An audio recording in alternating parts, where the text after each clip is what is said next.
वर्षा जामदाडे, तुमचं कमेंट वाचलं, विचार पण आमच्यापर्यंत पोचले हा.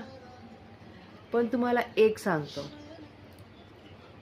एखाद्या माणसाने शेजारची बाई पटवली, त्याच्यानंतर त्याची बायको पण सेम असेल, हा जो तुमचा विचार आहे ना, आणि तुम्ही एक स्त्री असून दुसऱ्या स्त्रीला सांगता ना की बायकोनी पण दुसऱ्यासोबत पडून जावं, खूप तुच्छनीय वागणं आहे तुमचं ते. कृपा करून परत अशी कमेंट कोणाला करू नका.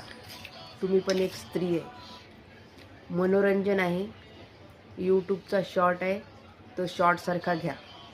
विनाकारण नसता कचाट्यात पडू नका, महागात पडू शकता. राहिलं, प्रत्येक स्त्री ही तुम्ही जे बोलता ना तशी नसते.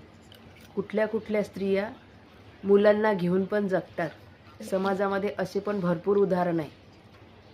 तेव्हा स्वतःची एक बाई म्हणून तरी स्वतः इज्जत करा, आणि सेम दुसऱ्या बाईला पण इज्जत द्यायचा प्रयत्न करा. एक तर तुम्ही विनाकारण निमंत्रण असल्यासारखं तुम्ही त्या शॉर्टवर येता, नको ते कमेंट करता, स्वतः हे पण बघत नाही की आपण एक स्त्री आहे, आपण स्त्रीला करतो. तेच कमेंट जर तुम्हाला कोणी दुसऱ्यांनी केलं, मिरची लागेल ना. म्हणून प्लीज कृपा करून फालतू कमेंट करायला यायचं नाही. आणि एक स्त्री आहात, भान असू द्या.